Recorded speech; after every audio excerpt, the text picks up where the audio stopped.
2024 में EVM machine से चुनाव होता है तो मैं मेरे बूथ का ईवीएम मशीन तोड़ूंगा। ऐसे 3 लाख लोग इस देश के हर एक बूथ पे हम तैयार करने वाले आने वाले 2 से 3 महीने में। सर ये तो गैर संवैधानिक है ना सर, ईवीएम संविधान को गैर संवैधानिक है, मैं मानता हूं, लेकिन अगर इस देश के लोकतंत्र को खत्म करने की साजिश की जा रही हो उसमें हर एक नागरिक की जिम्मेदारी है कि वो लोकतंत्र को बचाए। आप तो संविधान को मानते हैं, कलम को मानते हैं ना, देखिए तो आप हिंसा का रास्ता क्यों अपना रहे हैं? सर ये हिंसा का रास्ता नहीं है ईवीएम मशीन तोड़ना, क्योंकि सुप्रीम कोर्ट ने 8 अक्टूबर 2013 में जजमेंट दिया था कि ईवीएम मशीन के साथ वीवीपैट मशीन लगाओ और उसकी 100% गिनती करो। तो वो जजमेंट के खिलाफ चुनाव आयोग काम कर रहा है, यानी वो सुप्रीम कोर्ट के खिलाफ काम कर रहा है, यानी कि देशद्रोह का काम कर रहा है। वीवीपैट तो लग गए ना, वीवीपैट लग गया है, लेकिन उसकी जो पर्ची है उसकी गिनती 1% करने का कानून बना दिया। 1% गिनतियां कौन कर सकता है? दूसरे नंबर की पार्टी उसके लिए एप्लीकेशन दे सकती है, तो ये गलत है सर। जो आपकी मांग है कि बैलेट पेपर से चुनाव होना चाहिए, इससे तो पैसा ज्यादा लगेगा, समय ज्यादा खर्च। सर बाबा साहब आम्बेडकर ने संविधान में लिख के दिया है कि चुनाव जो है वो एकदम फ्री फेयर ट्रांसपेरेंट होना चाहिए, उसके लिए समय जितना भी लगे उससे कोई तंत्र में तो ऐसा आज सर आप देखो तो बहुत सारी जगह पे, जैसे हमारे गुजरात में मैं इलेक्शन लड़ा था, इलेक्शन हो गया उसके 10 दिन बाद रिजल्ट आया। अगर ईवीएम तो वो 10 दिन तो नहीं लगते ना। ये जो आरोप आप लोग, अगर पर्चियां गिनती की जाए तो 1 दिन लग सकता है।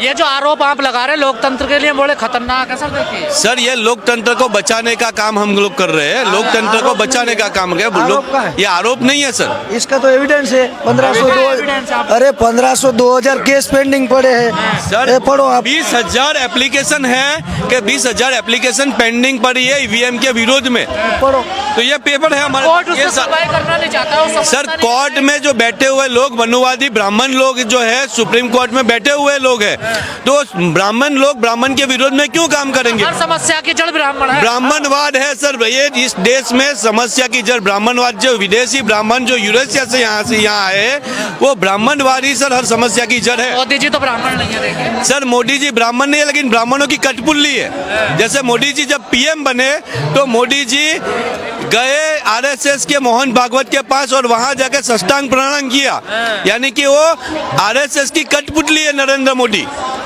नरेंद्र मोदी अगर कहीं सही में ओबीसी नेता होते तो ओबीसी के हक अधिकार के लिए काम करता, लेकिन जब चुनाव आयोग ने चैलेंज किया कि ईवीएम ये रही हमारे पास, अगर कोई दिक्कत है उसमें बताइए, हैक करके दिखाइए।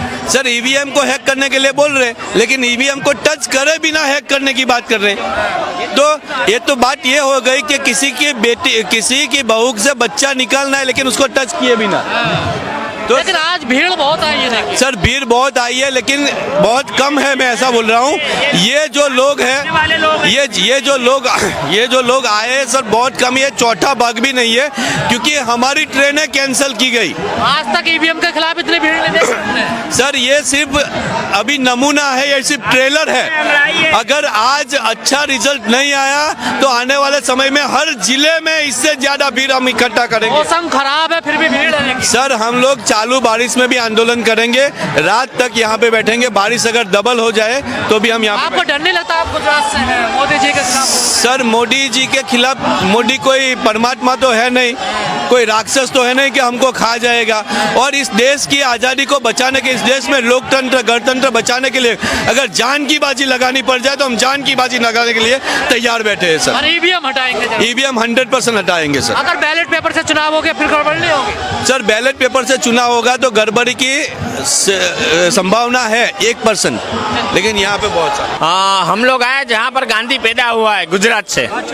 यस। क्यों आए हैं यहाँ पर? यहाँ पर जो है वो हम लोग ईवीएम के विरोध में आए हैं। गुजरात के लोग भी ईवीएम का विरोध कर रहे हैं? पूरे गुजरात से, मेरे जिले से हम लोग 30 लोग आए हैं और पूरे गुजरात से जो है वो 300 से भी ज्यादा लोग आए हैं। क्यों विरोध कर रहे हैं आप? क्योंकि हम लोग ईवीएम के विरोध में हैं। क्यों विरोध में है ईवीएम के? क्योंकि हम जो सरकार बनाना चाहते हैं वो ईवीएम की गड़बड़ी से बना रहे हैं वो लोग। तो हमारी ठीक नहीं है, वो हमारा गुजरात का ही है। तो क्या दिक्कत है उनसे? हमारी जो समस्या है उनका समाधान वो नहीं कर रहा है। क्या समस्या है आपकी? SC ST OBC की इस देश के अंदर ज्यादातर समस्या है। जी क्या समस्या है? सर ईवीएम मशीन जो है वो धोखा है।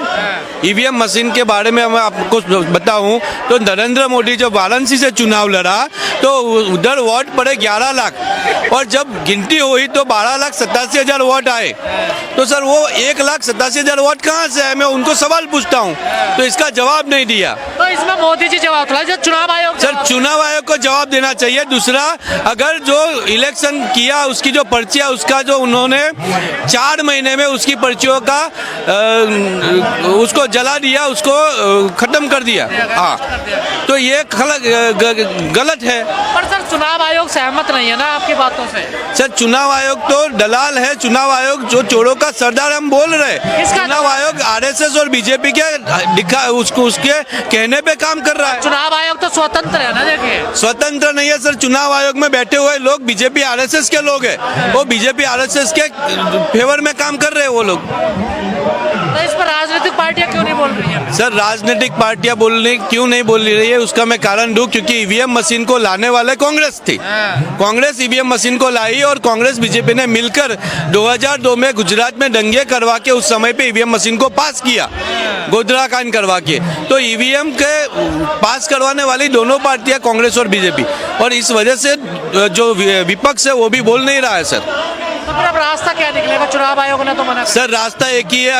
अगर मान लीजिए मैं अगर हाथी पे बटन दबा रहा हूँ ना तो पर्ची कमल की निकल रही है। कहाँ पर्ची निकलती है? कई जगह निकली है, मैंने खुद आपके द्वारा ही पढ़ा। पर्ची तो मिलती नहीं है ना? अरे मिलती, गिनती में तो आती है पर्ची। पर्ची आती है, क्या बात कर रहे हो? तो वीवीपैट में रहती है ना पर्ची, तो आज जो वोटर को थोड़ा ही मिलती है। वोटर को नहीं मिलती, गिनती में तो दिखाती है। देखने वालों ने देखी है पर्ची। लेकिन सर सवाल ये है 2024 का चुनाव है नजदीक, तो क्या तब तक ईवीएम बैन हो पाएंगे? जो दवा बिल्कुल करा के छोड़ेंगे जी ईवीएम बैन। अगर नहीं होगी तो तोड़ेंगे हमारे संगठन। तोड़ने की बात कहाँ से आई है? बिल्कुल बंद करेंगे जी इसको। ये तो गैर कानूनी हो जाएगा सब। वो समय बताएगा, समय बताएगा। मतलब हर तरीके से तैयार है। बिल्कुल हर तरह से तैयार है, जेल जाने के लिए, मरने के लिए तैयार है। करेंगे बिल्कुल। लेकिन सर लगातार जो राजनीतिक पार्टियां हैं जिनको सांसद बनना है, एमपी बनना है, वो तो बोल ही नहीं रही है इस मामले पे। ये सामाजिक संगठन खड़े हो रहे हैं। सामाजिक संगठन वो भी बोल रहे हैं, वो दबी जवान में बोल रहे हैं। दबी किस बात का डर है? उन्हें डर है सीबीआई का, ईडी का डर है उन्हें। उन्हें सीबीआई, ईडी का डर है उन्हें। फिर घोटाले क्यों किए? क्या घोटाले करे तभी तो छुपे बैठे हैं वो। अब सबसे ज्यादा उदाहरण ले लीजिए, बिहार का देख लीजिए।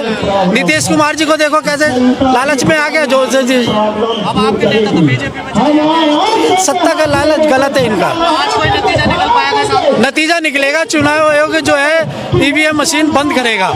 और 2024 से जैसे 2004 से पहले होते थे बैलेट पेपर से, ऐसे चुनाव कराएगा। बैलेट पेपर से भी तो घोटाला गड़बड़ होती है ना?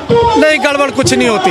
तभी तो ईवीएम लाई गई थी ना। देखिए ईवीएम तो कांग्रेस लाई थी, जापान से खरीद के कमीशन खाकर कांग्रेस लेके आई थी ईवीएम मशीन को। तो ईवीएम मशीन को 2004 में कांग्रेस लेके आई थी जापान से। दूर दराज में देखिए पूरी। अब देखिए जापान में क्यों नहीं होता वहाँ पे चुनाव? कहाँ होता है चुनाव? विदेशों में कहाँ चुनाव से होता है? बैलेट पेपर से चुनाव होता है, वहाँ ईवीएम मशीन से तो होता ही नहीं। अरे तो भारत है, यहाँ बड़ी आबादी है ना। देखिए बहुत बड़ी जनसंख्या। भाई साहब 2004 से पहले भी तो आबादी थी। अब कितना लाख 2 लाख का फर्क पड़ गया होगा। लेकिन जो दूर दराज के गाँव में वहाँ तो फिर गुंडा ही हो गई बैलेट पेपर। तो सरकार को अपना चुनाव आयोग को बंदोबस्त करना चाहिए इस विषय में। चुनाव आयोग को बंदोबस्त करना चाहिए बैलेट इसका बक्से का।